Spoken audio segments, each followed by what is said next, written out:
I just want to thank the Lord for His goodness sa atin. Throughout the 3 years, sabi mo nga, no, hindi siya madali. Since day 1, I really thank the Lord for His favor, protection, guidance, yung comfort niya sa atin, yung love, yung joy. Especially at the times we feel like hindi na natin kaya.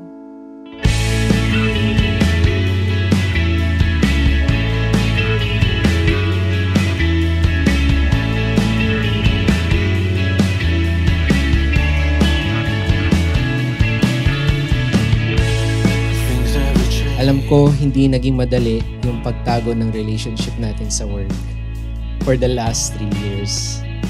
Thank you, love, sa patience and understanding sa situation natin noon.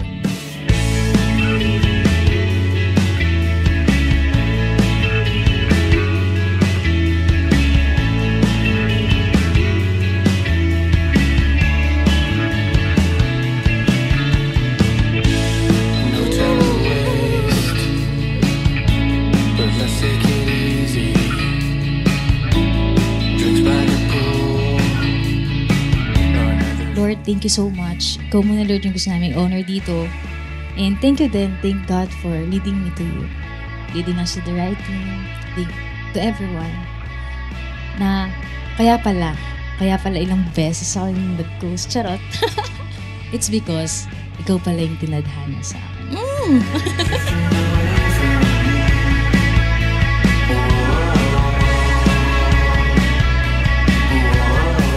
Declare by God's grace na magampanan ko ng tama. May kagalakan, lahat na magiging role ko sa buhay.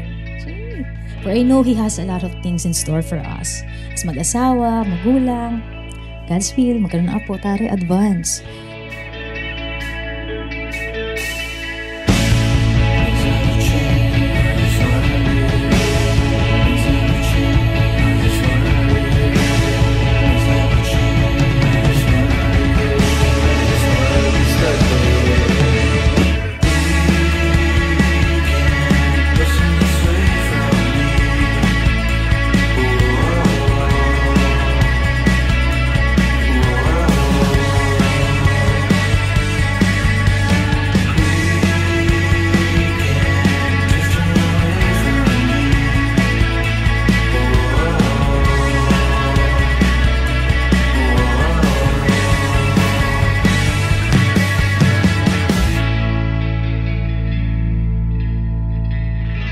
Jake, Fluffy, my love, Bubu, Bubu Bear, my honey, wala, so sweet.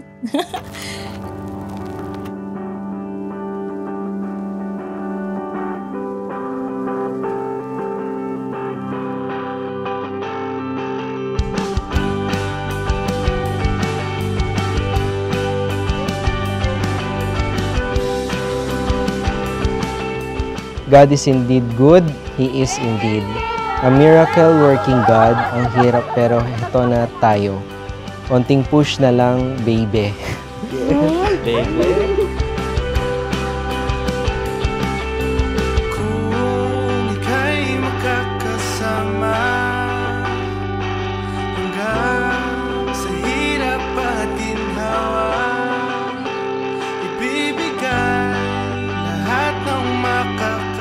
By His grace, I will love you continually, serve you, honor you, massage you, naku mamayang gabi, and respect you.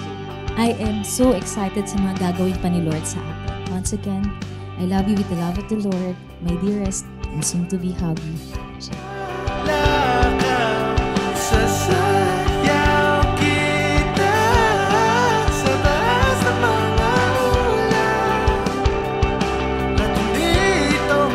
We've endured many challenges in our relationship, and I thank the Lord for keeping us together, giving us perseverance to love and care for each other.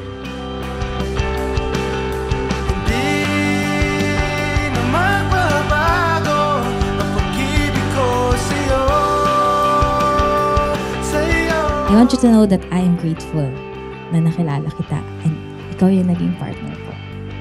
Yun nga no, ikaw yung first boss, first boyfriend, and last boy. Siyempre, the final din ng husband.